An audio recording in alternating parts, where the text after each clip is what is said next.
Okay, yeah. Good evening and welcome to the special meeting of the Scrutiny Committee of Melton Borough Council. Members are reminded that we will be using the audio-visual system this evening, and the meeting will also be streamed live on YouTube. Members are asked to physically raise their hands in the usual way to indicate they wish to speak. The microphone is live when the red light displays. Please switch mobile phones to silent. Should you need to leave the room during the meeting, unless it is an emergency evacuation, when emergency exit should be used, please use the marked exit and entrance signs. I will now provide a reminder of the evacuation procedure. In the event of having to evacuate the council chamber, please leave by one of the 6 emergency exits around the chamber. Please assemble at the far side of the front car park nearest to the park entrance. Officers will be on hand to assist persons who require any assistance. Public recording of the meeting. There is legislation that allows the public to film, record, or use social media at a council meeting. This must not be disruptive to the good order of the meeting, nor include any filming or recording of the public seating area. Alongside myself, I'm Robert Child, I'm Chairman of the Scrutiny Committee. I confirm that the following members are present and participating in the meeting. Councillors Siggy Atherton, Prue Chandler, Jeannie Douglas, Christopher Evans, Elaine Holmes, and Jacob Wilkinson. We also welcome the portfolio holder for Growth and Prosperity, Councillor Rob Bindloss. In addition to this, we have the following Melton Borough Council officers in attendance: the Chief Executive, Ed de Coverley, the Director for Housing and Communities, the Deputy Chief Executive, Michelle Howard, Senior Democratic Services and Scrutiny Officer, Adam Green, and Democratic Services Officer, Catherine Richards. Joining the meeting remotely will be the Regeneration Manager, Lee Byrne. Item 1 on the agenda, apologies for absence. I've received apologies from councillors Glancy, Posnett and Webster. I invite members who wish to do so to make declarations of interest in respect of items on the agenda. Just to explain that after the portfolio holder has spoken, there will be a short presentation by the Chief Executive, at which all members are allowed to stay and hear it, so they're aware of the 3 themes that are going to be discussed tonight. So after each theme, members will have the chance to leave the room if they so wish, if they have wish to declare an interest. So just to reiterate, a member with a personal interest must declare the interest at the beginning of the meeting, but can take part in the debate. A member with a disclosable pecuniary interest or a pecuniary interest has to declare it and cannot take part in the debate and should leave the room during the debate on that item. For clarity, the matter being discussed this evening is a draft investment plan with a range of projects. Where a member discloses an interest in any aspect of the plan, they should leave the meeting for that part of the discussion. However, they may take part in the remainder, as I have just outlined. To make it easier, the draft investment plan will be considered in sections. Item 3, Councillor Chandler. Thank you. Quickly glancing through this, potential partners, the NFU are down on rural isolation. I'm a member of the NFU. Is that disclosable or what? Yeah. Well, you can note it if you like. I mean, That will be noted, yeah. Councillor. As the business manager of Storehouse Milton Mulberry, I have a disclosure pecuniary interest in relation to the item on UKSPF investments plan, especially the item relating to the community supermarket, which I hereby declare. So for that item, I will leave the room. Item 3, I would like to invite Councillor Rob Bindloss, the portfolio holder for growth and prosperity, and the chief executive and the regeneration manager to present their reports. Thank you.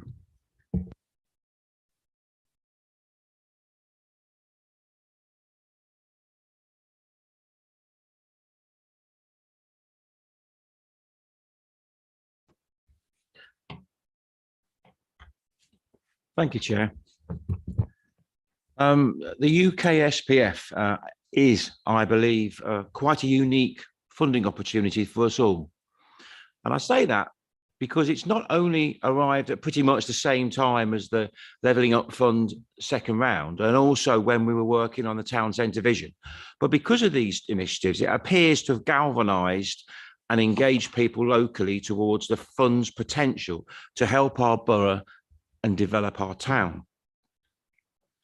Our partners and stakeholders, both in town and the borough, along with members of the public, both through recent workshops that we have held, through local surveys and also the local media, all of these have allowed residents to realise the opportunities and the potential the UKSPF offers and how it can help us move our town and borough forward. It's not a bad thing to do that. It's healthy. However, reality needs to be borne in mind. The funding is limited and expectations must be tempered into reality. We could quite easily spend 10 times the amount that would be available to us. That said, it's positive to have this. And because of the town centre vision, it's made residents and partners alike think about what they would like to see this potential funding used for.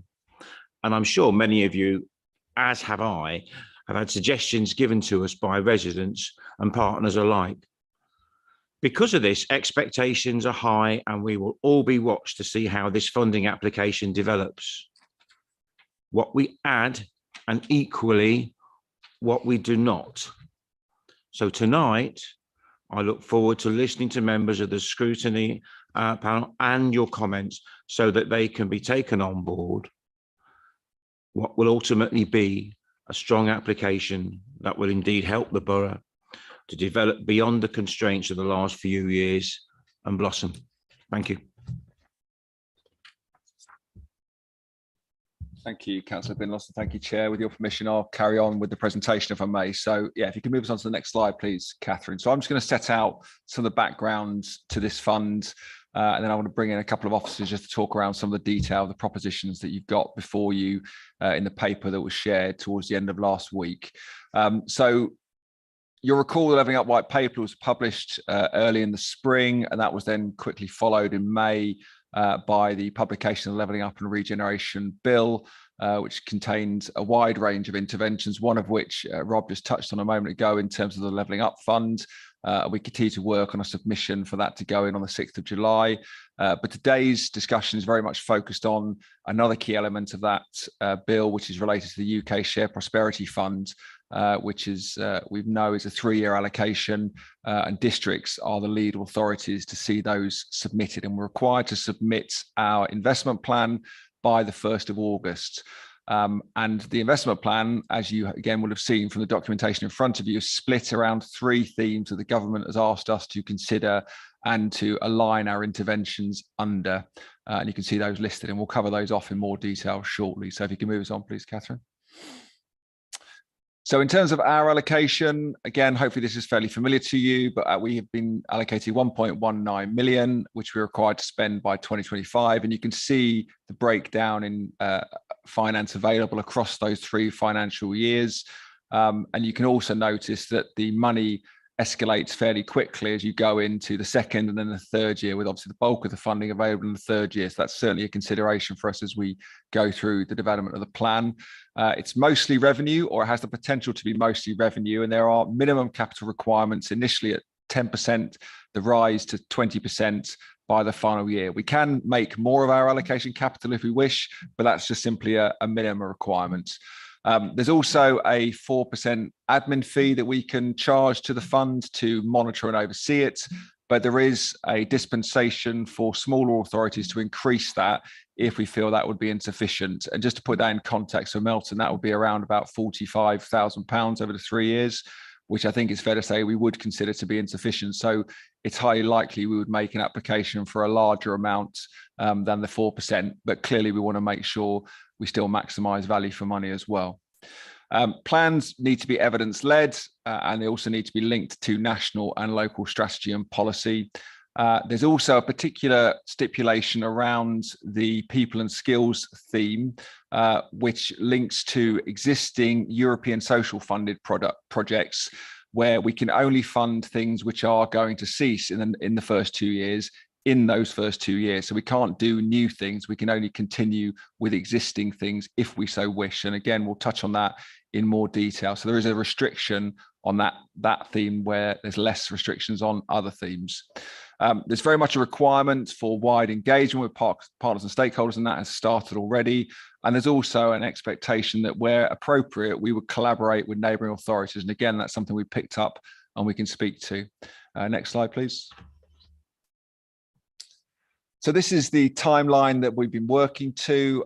When the fund was announced in May, we quickly started the process of developing our evidence base, picking up that point about the need to make sure it's evidence-led, and that's about drawing together existing information and data, but also supplementing it with additional things that we need as well. We had, I know a number of you would have been there, the workshop on the 31st of May, which was kind of the initial opportunity to feed in ideas, observations and thoughts with members. We had a very similar session with partners the day after. And as you can imagine, a lot of information was gathered through those sessions alongside the evidence base, and we've been working to consider those with Cabinet over the last few weeks. We've also opened up dialogue around opportunities to collaborate with our neighbouring districts and county as well. Today, obviously, is the opportunity to review the first draft of the investment plan. And very much welcome the feedback that we hope to receive tonight. And off the back of that feedback and continuing discussions with our stakeholders through July, we will look to refine and develop and sharpen up the plan so that it's ready ultimately for submission by the 1st of August deadline. It will be considered by Cabinet formally on the 13th of July. Whether that's the final version or perhaps a well-developed draft that still needs further refinement, I think remains to be seen. But obviously we do have until the 1st of August to finalise everything completely. Next slide, please. So in terms of data and evidence, just to kind of share with you the various places we've gone to underpin the things that we bring forward to you. So the collated evidence base I referred to in a moment, and there will be at some point in the relatively near future, in the next couple of weeks, we'll be able to share the kind of the actual document, the evidence base. Some of it was shared at the original member briefing, and we're now turning it into a document which can be appended to the Cabinet report when that goes forward.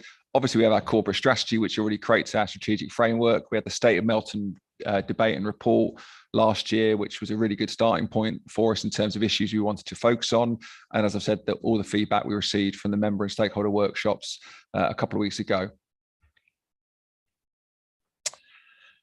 So in terms of overarching themes that I think transcend the whole plan, so the things that we've heard multiple times from multiple sources, certainly through the member workshops and the stakeholder workshops, but also the State of Melton debate last October, these are the things that we've tried to weave in repeatedly across the plan. So this emphasis on youth, so both young people and the need to support, retain, attract young people into the borough, but also young businesses, and recognising this issue we have about a disproportionately high level of new business deaths, so new businesses not surviving. So how can we support those new businesses to develop, to survive, and then to prosper over time? Also this sense that actually, when you start talking around some of these issues, you learn there's a fair bit out there already that's happening, some good practice and good support, but sometimes there's not enough visibility or accessibility.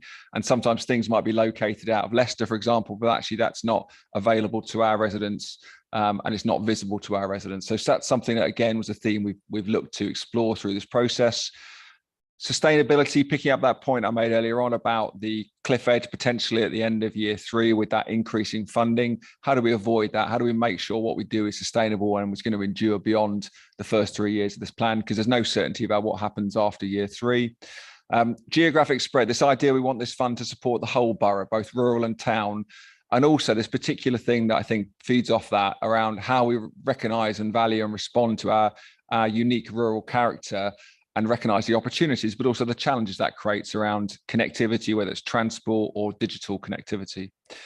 And then finally, collaboration, and a recognition that we work really well with our partners, and so we should exploit that through this process. And as you'll see in the plan, there's a whole raft of potential partners that we've listed, and people we're either having conversations with or will have conversations with about the opportunities this fund might create, but also then the opportunities to piggyback on existing infrastructure that may already be in place elsewhere, but again, making sure there's a real connection back to Melton. So looking for those collaborative opportunities where we can make this money work as hard as we possibly can, rather than kind of building something just for Melton that will cost a lot more if we do it just in Melton. If we have the opportunities to collaborate more generally, then we should look at those as well. So just a few caveats before I hand over to Michelle to talk around the first theme. So just hopefully it's fairly apparent, the plan is still evolving. These are draft proposals and we recognise that further refinement is required. We are having ongoing dialogue with a whole range of partners and stakeholders about potential delivery.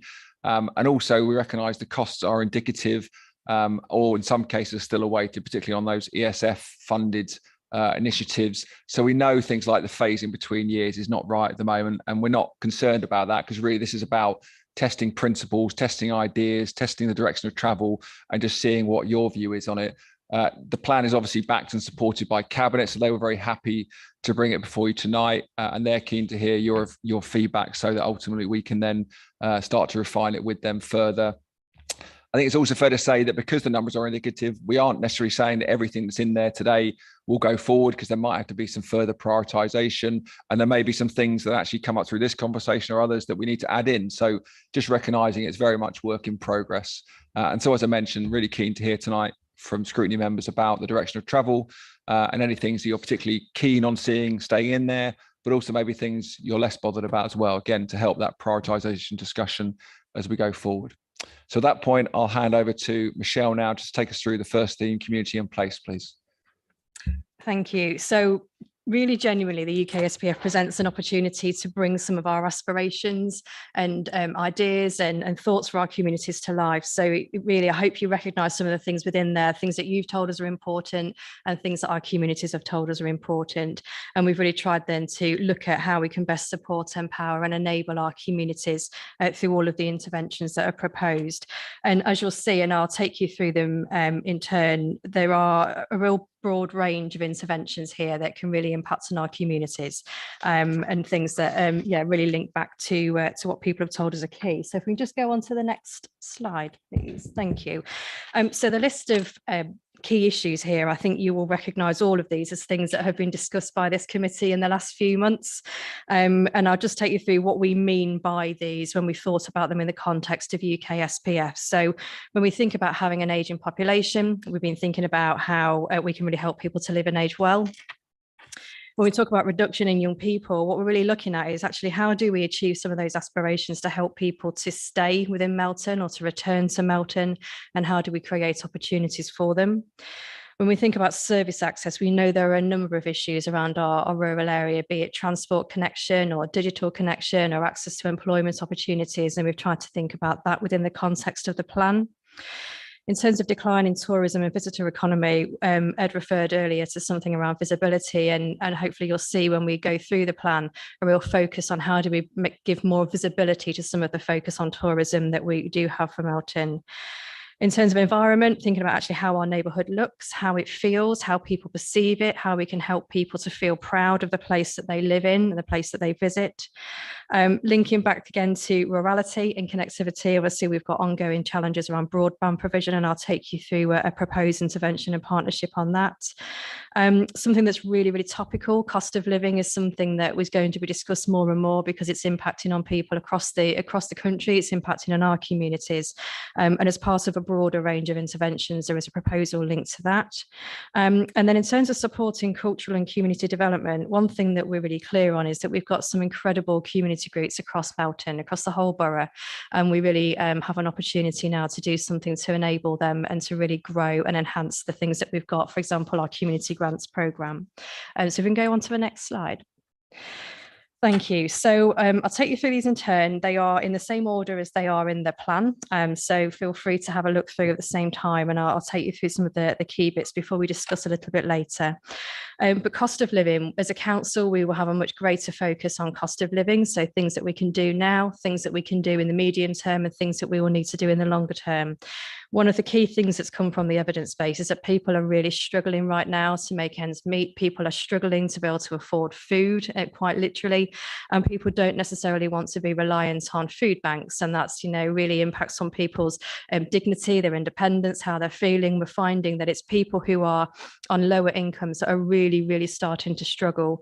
And we know that that's a challenge in Melton, but we know it's an issue across the whole of the borough as well. And we want to make sure that there's a fair access to an option or a service for the future. So a proposal around something called a community supermarket has emerged. And this really being about a lower cost food option, perhaps on a membership basis where people can join a membership and have access to lower cost food, both in terms of a physical presence, perhaps in the town, and then through a mobile option that would tour or travel around the borough. So on this one, we are in discussions with the community and voluntary sector and also with the private sector, and there's real excitement and enthusiasm about that as something that we can really do to help our communities. So very much still in its development, but an exciting one there. In terms of tourism, I know this is something that as a committee you're really interested in, and there will be a scrutiny workshop later in the year. We've talked before about how the council has invested in and really focused on developing things like Discover Melton, but perhaps there isn't as much visibility of that that there could be, and ways in which that could be grown. So that's something that features in the plan, is really increasing the visibility of that, but then also looking at, how do we resource ourselves to deliver so that we can celebrate the things that are being done, that we can genuinely really promote. So looking at how we might grow our team through an additional communications and marketing resource, and then how can we really support some of those campaigns, for example, support, the Leicestershire wide campaigns that can pick up on tourism. When we think about cultural and community empowerment, we've really looked at the success of the community grant scheme. It really is a pot that goes a huge way, has achieved some incredible outcomes across the whole borough. And we reflected really on the Jubilee grant scheme, which was a very small amount of money, but we saw interest from across the whole borough. And as we were looking at the evidence base for the UK SPF, we felt there were a number of things where actually we don't need to be the doer. We've got amazing groups out there that can do these things and just need to be helped and supported along the way. So there are a number of things that we feel that we could achieve or support our communities and community groups to achieve by extending and expanding on our community grant scheme and using that framework that we know works really, really well. And we hope that we could also then really enable more of that community spirit and link it back to, I've referred to the additional communications and marketing resource. Let's really celebrate that great work that's been happening. When we come on to rural isolation and access to services, looking at how we might work with our parish councils and work with some of our community venues to increase digital infrastructure. Really something we've got a lot more discussion to have on, particularly in partnership with our county council colleagues, but certainly something that we know that we want to have a look at whether or not we can increase that digital access and Wi-Fi access in our rural areas. We have also got a fantastic digital suite at Phoenix House where we can really support people to access online. And when you think about the way that people apply for jobs or benefits, things like that, something we'd like to really grow and enhance and make sure is sustainable into the future. And there's something else in terms of rural is a fantastic project ongoing at the moment is being piloted. It's a Lincolnshire project which has been expanded into Melton at the cattle market, providing health checks for farmers, and has seen some fantastic uptake in the first few sessions. We know that people don't generally, in the farming community, the feedback that we've had is they're not generally accessing mainstream health services. So something that has been proposed has been able to be expanded. If you could just move on, Catherine, please. So when we think about built environment and town centre, we've heard a lot, particularly through these meetings around the market. So there is an opportunity to actually invest in some review and some research or critical appraisal of the market with some recommendations coming from that. We've talked previously at this committee about the Bell Centre regeneration. And again, there's an opportunity to use UK SPF to help us to understand what those options may be there and to really generate some enthusiasm and excitement with our partners. And then we've talked about greening the town centre. So when you look in the town centre, I think we've counted, is it one tree? You know, there's not a huge amount of greenery in there. And we know it's something that we've had feedback about. But our teams have started to look at how do we link an aspiration around sort of our green credentials with this. And then things that might extend, for example, into the country park, thinking about wildflowers, thinking about, I think, bee corridors, our climate team have been talking about. So definitely something around that. And how do we use that as an opportunity to really engage our communities and our young people? And then linked to that, actually taking the opportunity to invest resource in our environmental maintenance team. So at the moment, we're trying to really support Melton in Bloom with their aspirations as they go for gold. We know we want to support our allotment holders, and we really want to be able to do that on an ongoing basis through some additional capacity. And then when we think about young people, again, these are things that we've spoken about through this committee. We've got the Amy project, which is in its very early stages. And we feel that what the UK SPF could do is really kickstart that, start to really help it to get underway, perhaps help that group achieve aspirations around youth council. In terms of the college, there is a real interest in being able to do something to attract and retain young people through a business case for accommodation in the area. Something would be really, really interesting there. And then we've got a project which emerged just from our teams focusing on our priority neighbourhoods and trying to engage young people in physical activity, which has really taken off. So the Fairmead Football League, some of you might have heard of.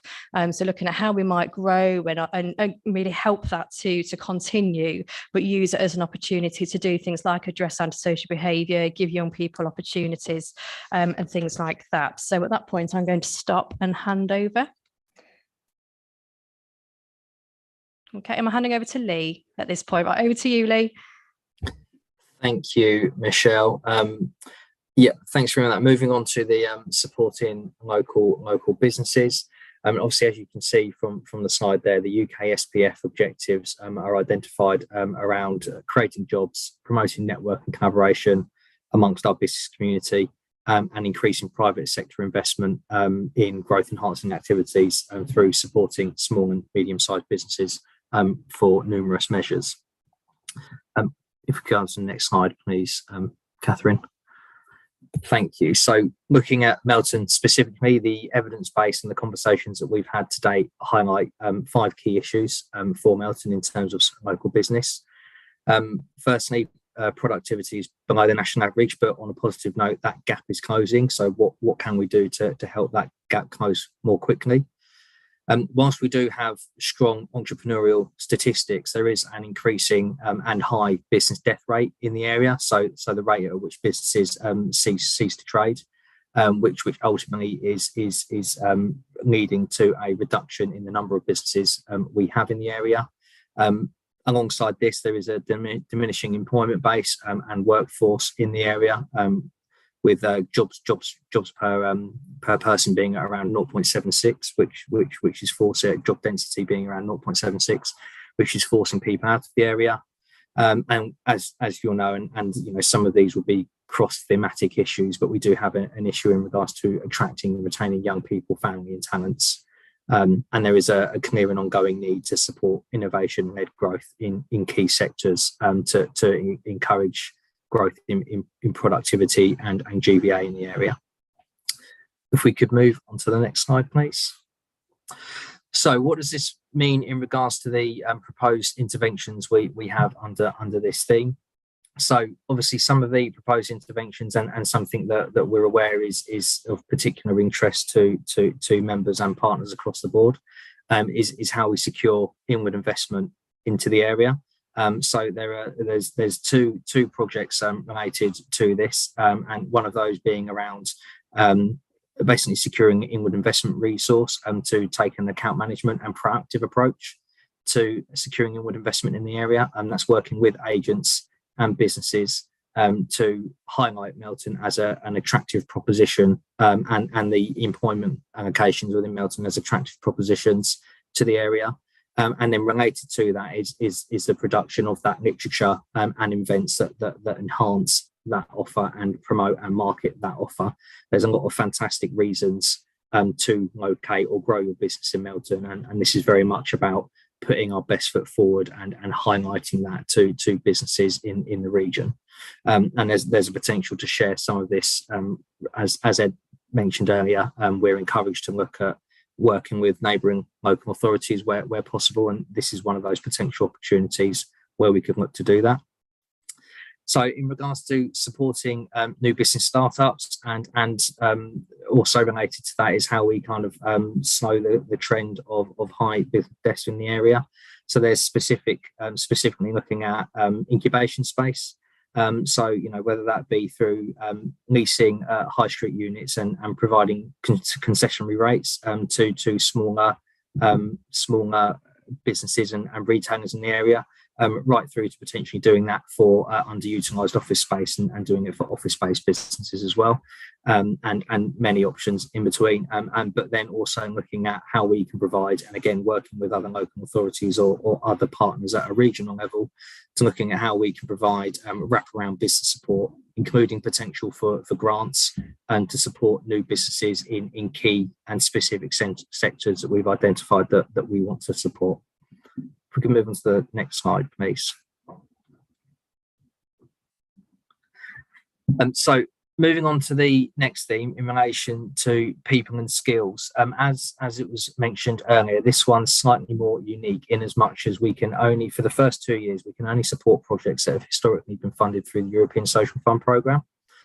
So what I'll move on to after I've discussed this slide showed you some of the options and considerations that we've had around that. However, in the first instance, the objectives under this particular theme is around boosting core skills and supporting adults to progress in work, reducing levels of economic inactivity, of which there are particular problems in Melton around that, supporting people furthest from the labour market, and also supporting or filling gaps in local skills provision.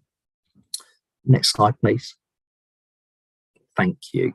So yes, the key issues for Melton, like I say, there is a declining level of economic activity and employment in the area.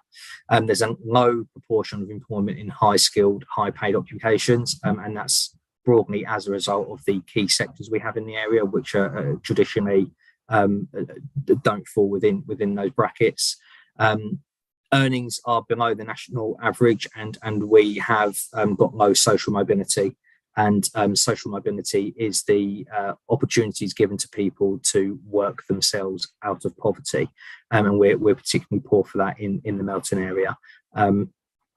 So, like I said, we can only sustain existing ESF schemes for the first 2 years. However, in the third year, which is where the majority of our funding comes into play, we have more flexibility in regards to putting on or developing and supporting projects within this agenda. What you've seen here as well is that sitting outside of the remit of us as a local authority, but we are having conversations with the county council who have access to multiply funding. That's around 2.9 million across the county, which is specifically for supporting adult numeracy for those without a GNVQ level 2 qualification. I believe it also looks at a level 2 qualification. If we can move on to the next slide, please. Thank you.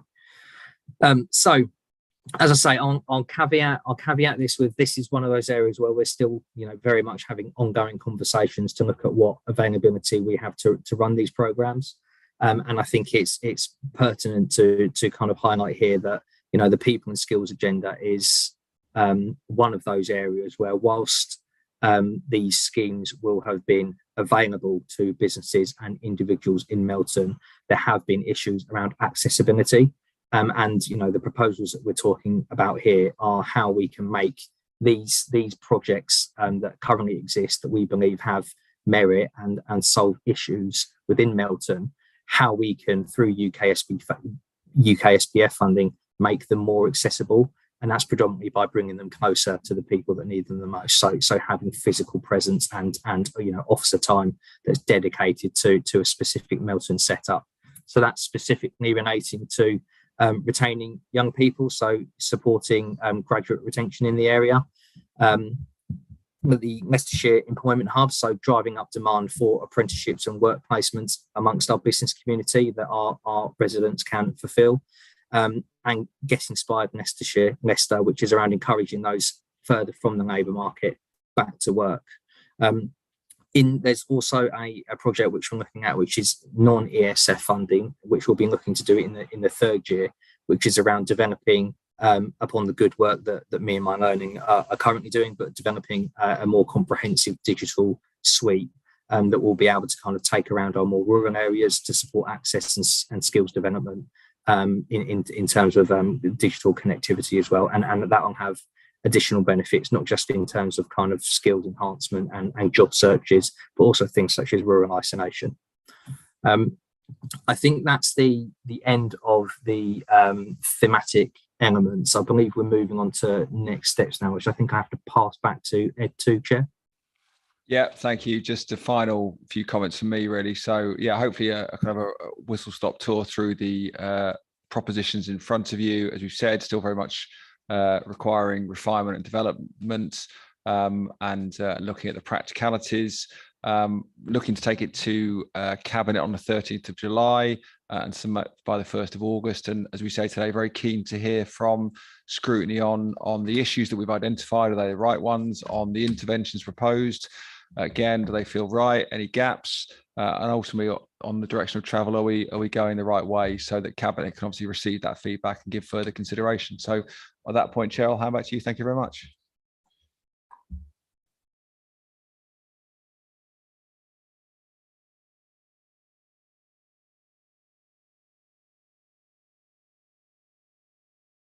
Thank you very much, Ed, for that presentation. Also, Michelle and Lee.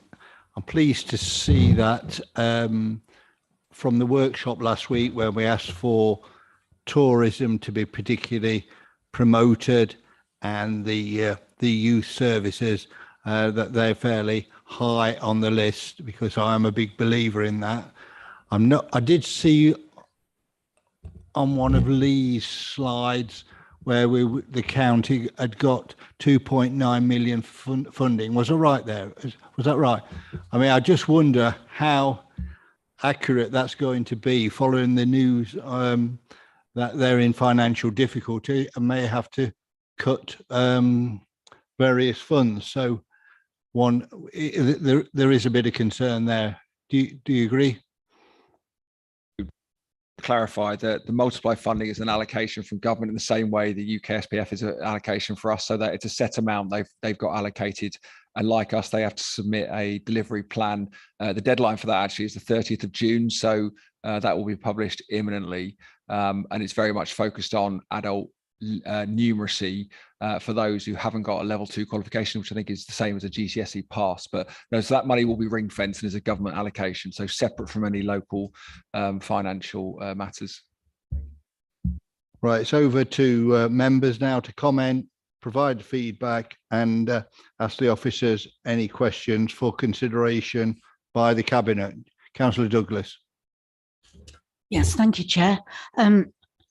Listening to some of the conversations in the town centre over the last few weeks, some of my residents and general members of the public have come forwards and spoken to me personally, indicating their concerns about certain businesses that are planning to close, possibly due to the recession hitting.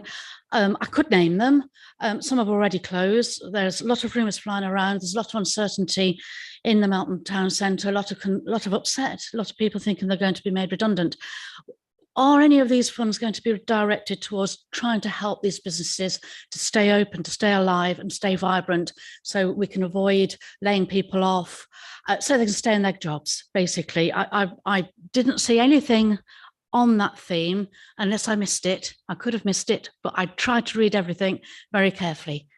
Thank you. If I come in briefly and then perhaps ask Lee to add anything. There's a couple of things that obviously link to the town centre specifically. So around the opportunity to review how the market benefits the town centre. That's about bringing footfall into the town. So that has the potential to reverberate and support other businesses if that is better serving the town and is better configured. The opportunity to look at the Bell Centre again is a place that is not delivering enough for the town at the moment. It's a long-standing underdeveloped site, so potentially there's an opportunity there to bring in footfall, which again would help wider businesses.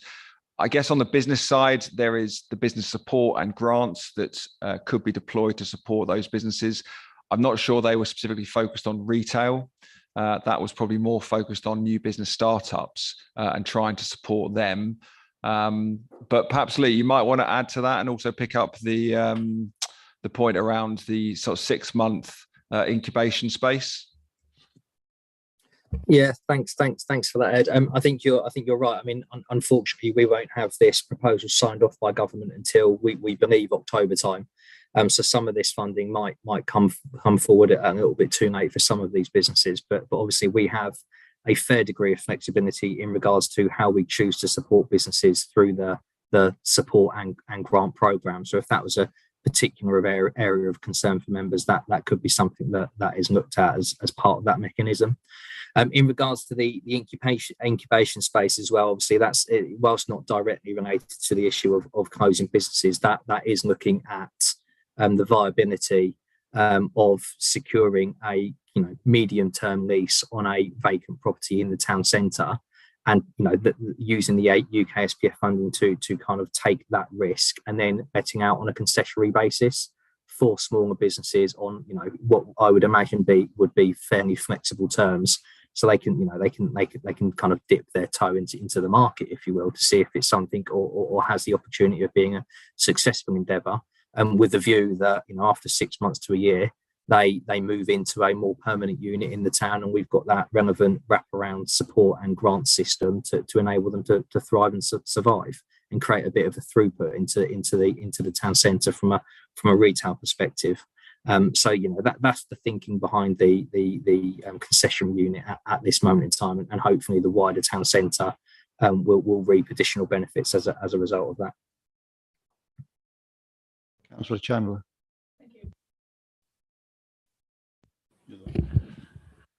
Two things stick out to me, and I've brought both of them up before over the years.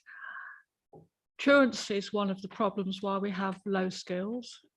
Not enough emphasis by parents is put on education and children attending school.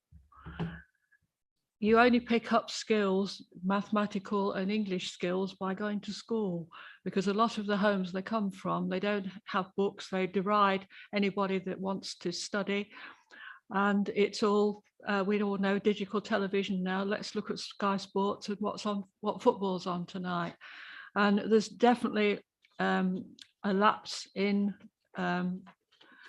skills that has been brought about, in my opinion, by children not attending school as much as they should. And I think the education authorities should be chasing some of these kids up, because they are, as a school, when I was a school governor, it's the same children all the time that don't attend school. And they don't have attendance officers anymore, which I don't know why government decided to do away with them. And the other thing is the high street. It's not just Melton, it's every town now. And basically it comes back to lack of capital. Businesses are failing because they haven't got any capital. I mean, I've been talking to Dawn about the COVID loan scheme, and she tells me a lot of the businesses that applied for loans were basically deficient in capital. And you can't run a business if you haven't got some capital, because you've got to keep ploughing any profit back into capital for investment.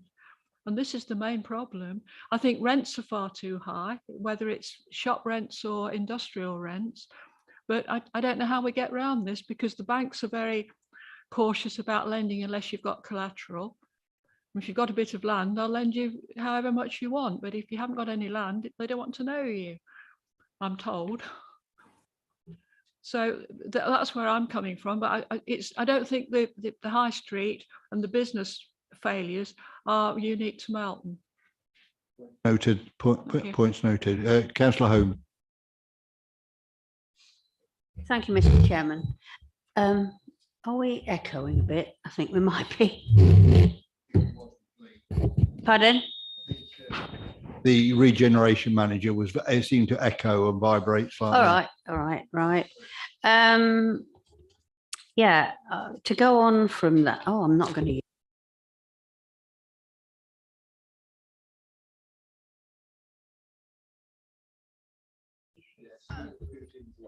Yeah, all right.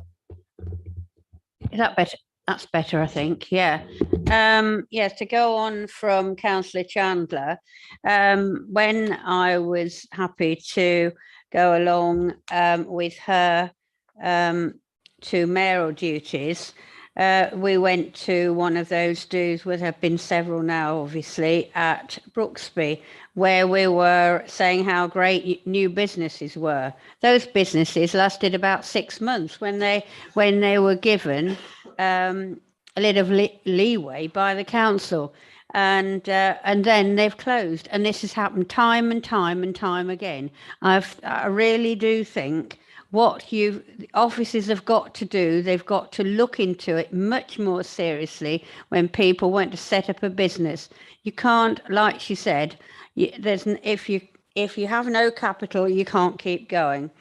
And then the old thing about the Bell Centre. Somebody has suggested that we could compulsory purchase it. No, you can't. Well, you could probably after 10 years, but no, that won't happen.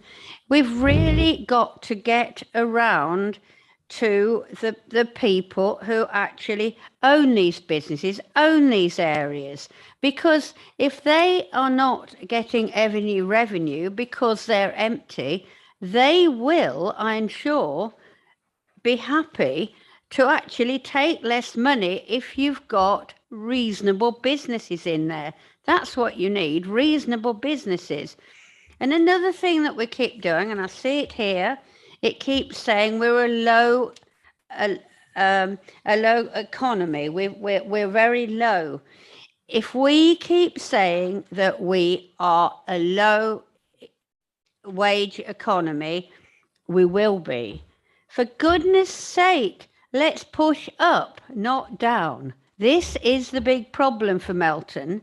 You've got to give people better things to do, even when it is very difficult for people at this moment. Cost of living has gone up, etc. But cheapo things don't last. So people want to be able, in my opinion, to have a few better things. For instance, if you bought a joint of meat, a joint of beef, and people want teaching this, if they bought a joint of beef for had it on a Sunday, we've done it. You have to sometimes go back to how things were. You could make that joint of beef last probably 4 days for a family, and we don't seem to. I honestly think that a council like this should be helping people to look at the economy better. We could do things like that, and I think it would be a great help. We're talking about young people. For young people, you say that, yeah, we're just a council, but there are things that we could do, I think, in my opinion, that could help Melton. But please don't keep bringing up about the Bell Centre. Go and see the co-op people and see what they can do.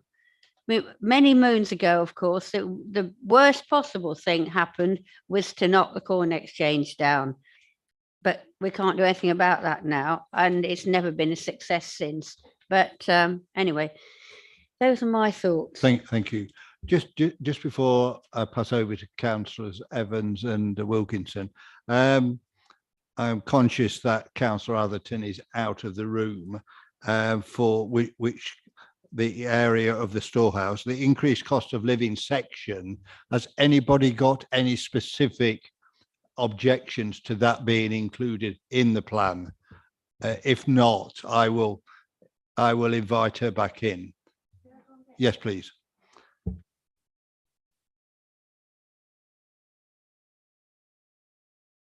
We'll continue. It's Councillor Evans and then Councillor Wood. Okay, that's nice of you.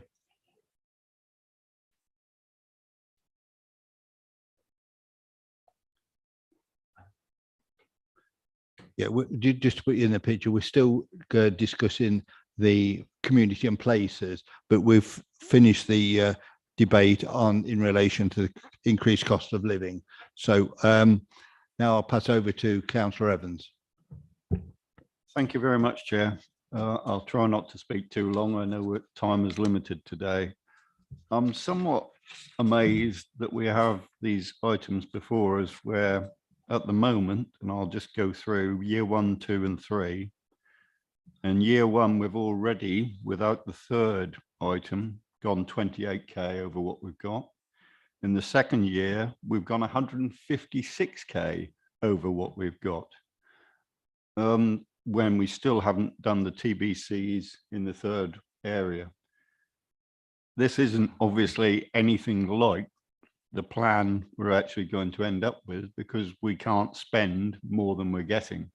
And that's correct. If you had, I know there's a note at the end of it, but I'm just staggered that we're actually being presented with things which we all probably agree, great idea, but some of them have got to go, literally, because we can't afford them. We haven't got the money. And I will say this, rather like Elaine, it sounds as I'm chipping. The Bell Centre, it says, I think somewhere it says, let's spend some money on it with an expert, or I like both people on either side of me. I'm sick and tired of getting consultants in who tell us already what we know. With the Bell Centre, we need to know if the co-op are willing to actually work with us. It's a simple yes or no. If they say no, then there's no point in spending any money because it's going nowhere. And that's what, you know, I would say, I could keep going through, you know, it says critical appraisal, establishment of proposition and delivery mechanism for Bell Centre regeneration, 50k in the first year. 50k in the first year for an expert to tell us what we all probably might know already. Well, Elaine thinks she knows already, which is co-op will tell us to get lost. We can't do that. We need to know if the co-op are actually going to, in any way, be cooperative in this scheme before it goes to an expert to actually see what we do. And it's the same with the peer and other things. We need business partners, and this is my concern. A lot of this hasn't really got, I very much am a person who believes for a public sector, it's important to get the commercial sector involved for something to actually work, where they want to help and we work with them to actually develop something good. And I don't see this in the document enough. I see it as just basically, there's so many items here which we won't be able to afford. We won't be able to afford, especially in the second year, because we've also still got the third items, which TBC haven't a clue how much they're going to cost. If they're 100k or whatever, then we've got even more of this, which will have to go. And that, you know, I think as members of scrutiny, how can we scrutinise when probably on the second year, half of them have got to disappear? It is Councillor Evans that the total without which section was it? The TBC, people and skills, is around the 1.19 million, which is all we're getting anyway. So that was over the 3 years. The aggregate is around the 1.19. But I take your point.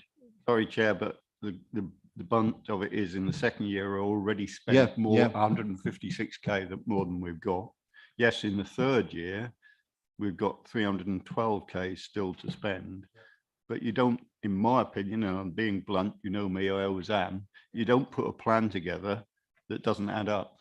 And if you're going to do it, you know, you've got to get them so that basically it should be naught all the way across. Portfolio holder is here, and I'm sure he's making the notes for when Cabinet discuss this, and I will be going along as well. Right. Councillor Wu. Thank you, Chair. Just following on from what Councillor Evans was saying, it seems we've got nothing of substance to say for theme 3 at all. We're just reliant on the City Council to deliver something. You know, what are we actually doing as part of that to, you know, in this people and skills section? We've got one suggestion, which is having basically an internet cafe somewhere in town. But beyond that, there's nothing of any substance that we want to deliver for Melton, as opposed to just joining with other authorities to deliver something, you know, Leicestershire wide. I get the graduate scheme thing. We've got 3 universities in the county, but graduate retention is dreadful. What are we actually doing in that theme? And, you know, that's my main concern. And like Chris says, we've spent all the money before we've even got to this one. Just before handing over to the Chief Executive to respond, as a rural councillor, that I think it is important that the section on rural isolation, access to services, connectivity is included, because particularly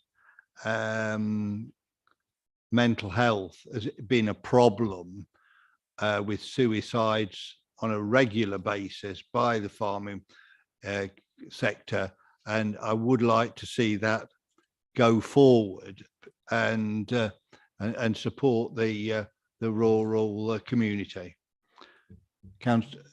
Over to the Chief Executive. Thank you.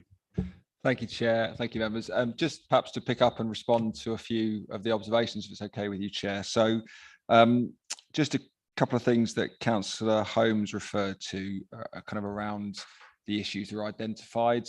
I just think we have to be realistic. The data is quite clear on where Melton is in terms of its economy, and that's the evidence base we need. So I totally support the idea of wanting to promote Melton, and I'm a massive advocate of that, but equally we have to be real about our challenges if we're to do anything about them. So I think that's just about reflecting the data and the reality.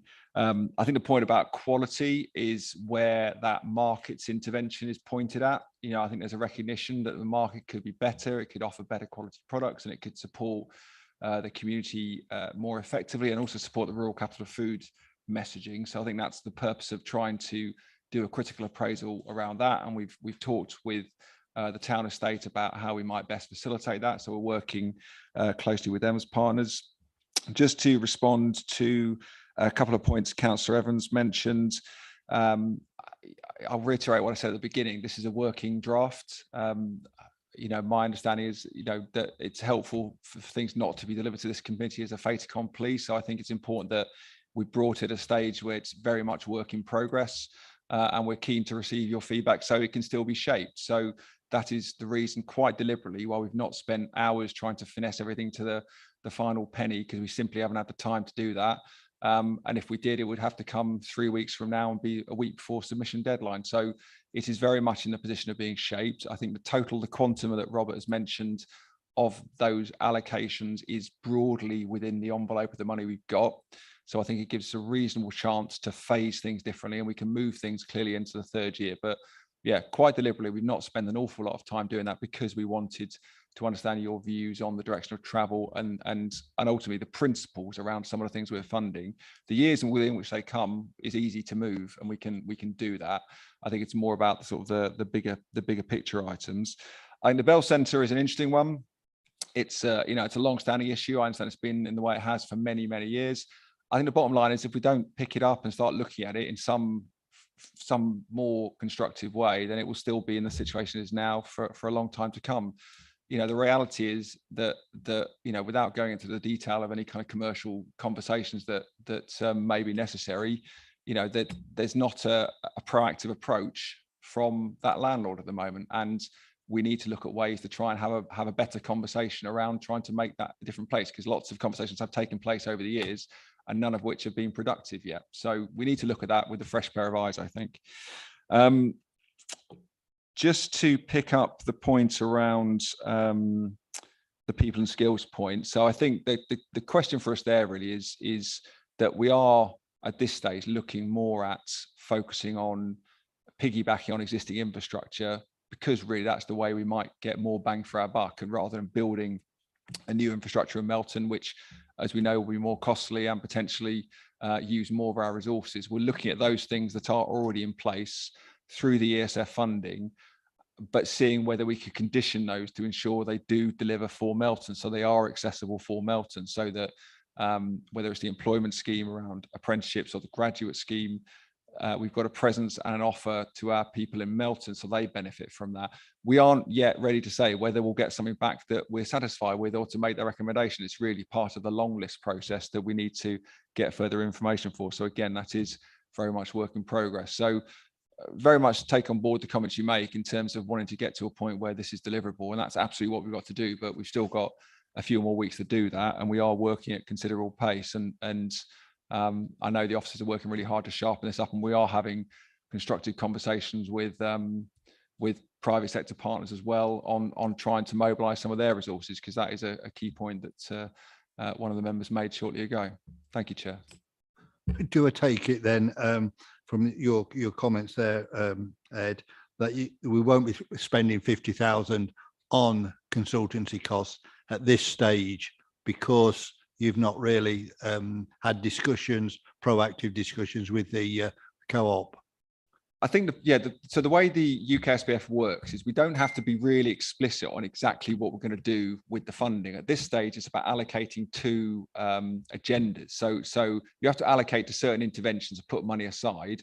And then once that's agreed, you can then work on the specific interventions. We've tried to bring, I guess, give a bit more detailed flavour of the kind of things we think we could do with the money, so that it's a bit more real, because otherwise it'll be very nebulous and it'll just talk about 50 grand here on skills and 100,000 on town centre regeneration, which wouldn't actually be meaningful. So we've tried to be more explicit.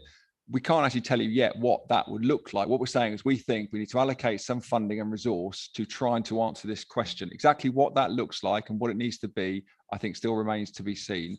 I think what we're trying to explore with you really through this plan is, are these the kind of agendas we should put some resource to try to make some progress on this stuff? And I'm like you, I'm not interested in a dusty consultancy report that tells us things we already know. What I am interested in is trying to find a way to unblock, excuse me, a long-standing structural problem in our town centre. And if we don't, it's the kind of thing, if we don't sort it, no one else is going to. And ultimately, it's a demonstration of market failure. The market is not sorting that problem out.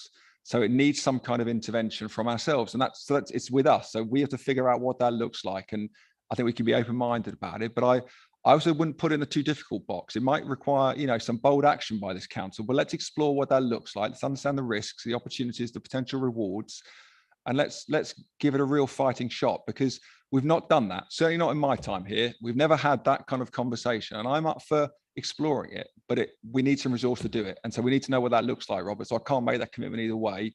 I'm just saying, I think it's something that's worthy of exploration.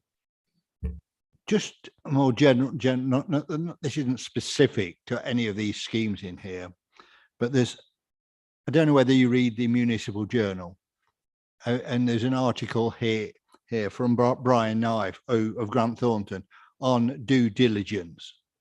And it says in it, there are 6 due diligence considerations which are fundamental to local government to consider before making investment or funding decisions. And he goes on to say that the focus on the risk of financial stability, the reputational risk of the delivery partner are very, very important here. Because if we're going to join in with other partners, for instance, there's a number of different partners on every subsection, and that partner gets into financial difficulty, where's that going to leave the council? Are we going to have to pick up the can? Because there's not this piece here. We've got to understand how the delivery partner is governed and the level of internal control to ensure it's able to deliver from the front. And we don't want to be picking up the mess because we haven't got the money to bail them out. So are you focusing that as a high priority or not? Because it's, I believe, like Brian Nine said, it's not just a tick box exercise. I think if we go into any commercial relationship with anyone, we've got to go in absolutely with our eyes open. We shouldn't be scared of partnering with the private sector. I think that's really important, that, you know, they bring commercial expertise. We bring borrowing, the opportunity to borrow finance. We bring, you know, convening powers, regulatory powers. So actually working together, you can start to unblock some of these intractable, difficult issues. And there's loads of examples across local government where that's been done really, really effectively. So, but of course you have to go with your eyes open. And of course you have to understand the risks you're exposing yourselves to. So I'm extremely confident that we could do that, but we'd have to do it on a case-by-case basis and understand exactly what we were getting ourselves into. But the first and foremost, you've got to understand the problem you're trying to solve, isn't it? And then think about how you might best do that before you even go anywhere near those kind of conversations.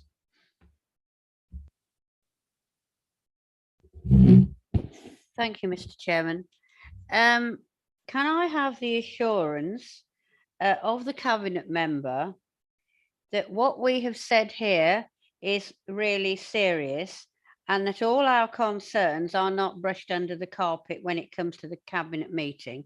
Because I think this is very, very serious, and I'm sure you do as well. And things have, when it's gone to Cabinet, things have, oh, well, it'll be okay. No, it won't be okay. Things aren't just okay. We've got to do things properly, and it's time that we started. Thank you. Yeah, thank you for that, Councillor Holmes. You may or may not have seen that I've been writing notes all the way through, and I've made plenty of notes, and yes, I will be reporting back on that, and I take on board everything that's been said. And one other thing, you know, that I will mention, and I feel this is something that we need to do really, actually, and it kind of goes back to what Councillor Douglas was talking about in the first place, and then underlying theme all the way through. But as far as the town centre is concerned, one of the things that we need to do is we need to understand who the landlords in town are, and we need to be able to work with those landlords and understand where they're coming from, and that's something that I'm hoping to look at doing. Thank you. Chandler. Thank you, Mr. Chairman. You brought up rural issues. I think we've got to make sure that some of this money goes into the rural economy. People are feeling very let down because not by this council, but more by central government, to this overdevelopment of certain villages with lack of infrastructure. I came to the raising of the flag last Monday and had a cup of coffee, and a lady from Statham came up to me. She was representing Statham Parish Council, and she said, "What are you doing about this overdevelopment of Statham? And they've got infrastructure problems just the same as we've got in Bottisford." And she said, "We get no help at all from the council." She said, "Whenever we raise anything, nobody wants to know." And we've got to build a bond with the parishes and the people that live in the parishes, because they pay into the general rate fund, and a lot of the properties in the rural areas are in high council tax bands. I mean, most of them are E, F and G. I mean, the village I live in, only 200 of us or more, but there's very few houses that aren't E and upwards, and there's quite a few G and H ones. Thank you. Councillor Evans. Luckily for everybody here, I've got to leave in a bit, so I'll cut this short and to the point. Once again, Prue has made a very important point. I can remember 3 years ago, was it 2 years ago, 3 years ago? I remember someone saying, we're going to arrange it so all the parish councils can meet with Melton Borough Council and have a day where they talk. It's not happened. It's not happened. We need to reach out to our rural community. And the parish councillors, I am sick and tired. You mentioned Statham, but they're all the same. I am sick and tired of hearing parish councillors saying Melton Borough Council doesn't give up for us. They don't come and see us. They don't talk to us. We have nothing to do with them, apart from when more houses is dumped on us. We can't keep doing this. Some of the Stavern is going up by 30, 40% in 5 years. 30, 40% increase. Infrastructure it's getting nothing. I mean, we cannot carry on dumping onto communities and not helping them. As Prue has said, Bottisford's the same. I know it's getting more and more build and all the rest of it. Anyhow, in a way, this is off the agenda. I'll tell you what, Ed, if you can get the co-op to do something at the Bell Centre, you'll be the first. I know enough about it. The co-op, I don't know why, around Rushcliffe, around everywhere, when they have one of these derelict buildings, they just don't want to do anything with it. Don't ask me why. It's just the way. So if you can do it, I'll buy you a pint or more. I will. I'd like to say once again, I think the crucial thing, and I don't see it in this so far, is to invest in something that's working. And I know this may be embarrassing for one councillor who's here, but she is doing something that's incredibly successful, and we should be pushing to make it work even better. And that's what we should be looking for. The Bell Centre, to me, I'm afraid, is a dead duck. It's dead. We all know, unfortunately, the town centres, they all, you hear one after another business shutting. We can't change that tide unless we get a good business sense person and people to actually do it. Town centre, I mean, we've got the town estate here. We need to talk more to them because they will be very much involved, especially with the Southern Bypass, in the future of Melton. I still don't see enough of that, I'm afraid. And this, to me, if I was a leader of the council, I'd say it's too thin, spread too thin to make a real impact. And that's what we want for the community of Melton and the rural area. This isn't a big number. It seems big numbers. It is if it's personal, but this isn't big numbers as far as anybody else is concerned in the public sector. We need to make it go somewhere. And an example of how it's working, and I'll say this, is Newark. I go up to Newark, they've got an M&S food now. They've got shops opening, not closing, but because that council is getting it right. And that's where we need to go and talk to councils that are getting it right and are similar sort of size to us and are making moves forward, not backwards. And at the moment, I'm going to shut up now. Melton to me is going backwards, not forwards. Councillor Wilkinson.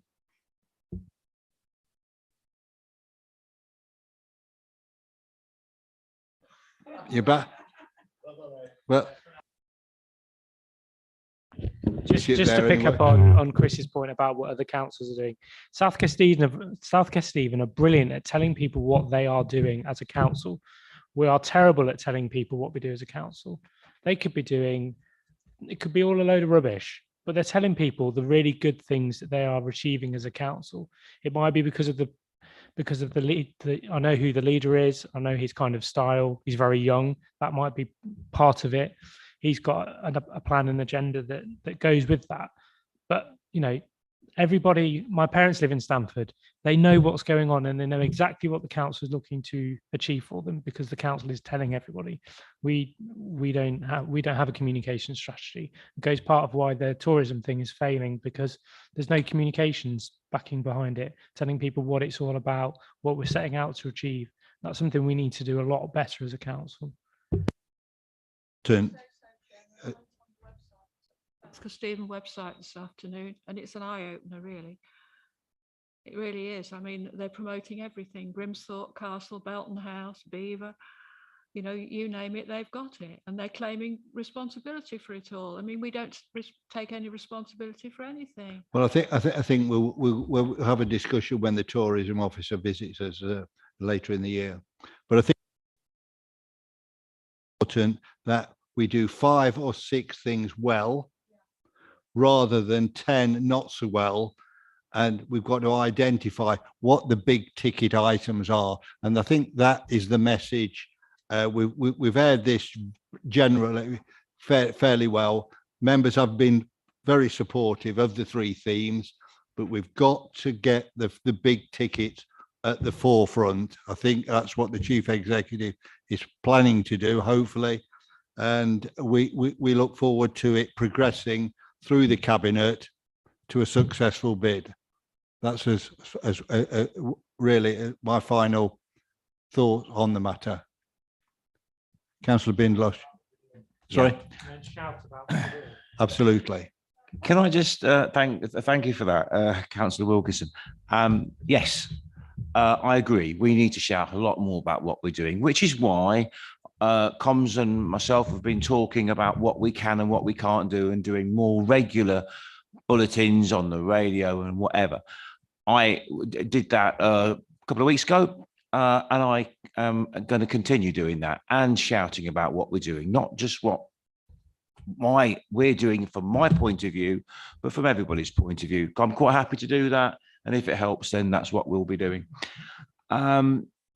Going further on from that and going back to some of the things that Councillor Evans was talking about, town estate, believe me, I have done a lot more talking with town estate, and I have to say, I think we're getting on very well. It is a bit behind the scenes. We haven't gone on about it, but it is true to say that I think with town estate, with bid, with key partners, we are working at that very hard, and we are developing a much better cohesive relationship than I think we've had for a long time. I might be wrong on that, but I think we genuinely are. Planning meetings with parish councils taking place, I think next week and the week after. Yeah, we've got planning meetings with the southern parish councils, and then the following week with the northern ones, or the other way around. Have those invites gone out to the northern ones then yet? Because my parish councils don't know anything about it. I can't speak to those. I know Paul Feely has got a grip on it, so if they haven't gone out, they will be going imminently. So those meetings are scheduled, and that is alongside, just to say as well, we do have parish council liaison meetings. So those have restarted, I think, probably a year or so ago. We had actually a really productive one. I think it was March time. And then, as Councillor Bindloss says, there's now a planning focused one, given that is such a key aspect for parish councils. So I think, again, we are making progress on that. So we've certainly heard that concern before, and there's active work taking place to address it. I think also what we really want to do, I'll just finish quickly, and then it is to have much more dialogue with parish councils. We need to talk to them more about the issues that are affecting them. But to start with, we have the 2 planning meetings coming up. Thank you. Why the members aren't invited to these meetings any longer? We always used to come to the parish council liaison meetings. I mean, we seem to be isolated now. We don't know what's going on. You go to a parish council meeting and they start telling you about something that was said, and why weren't you there? I mean, I've been accused, as has Don Pritchett, of not attending meetings they've been invited to, when I know nothing about these meetings. Well, I think that can be sorted out, surely. Yeah, I'd have I mean, to look it's into that. a fairly easy fix, that is. I think we'll leave that with Paul and his. Yeah, totally agree. Yeah. I want to say I'm absolutely staggered. Like Prue has just said, I know nothing about this. I raised it. That's how it gets embarrassing. Yeah. Beyond belief. Yeah. When you set up these parish meetings and we don't know. Yeah. We'll be the last people. How does that look when we say, oh, we had a meet? They say we had a meeting last week with the planning officers or whatever, and we don't know. With Councillor Bindloss, when he said there was meetings, because I don't know anything about them. That we've had a good discussion. I'll provide comments on the draft UK SPF investment plan to Cabinet. I'll go along, and then they will move towards finalisation. So thank you all for your support. Thank the officers for their time, and good night and have a safe journey. Thank you.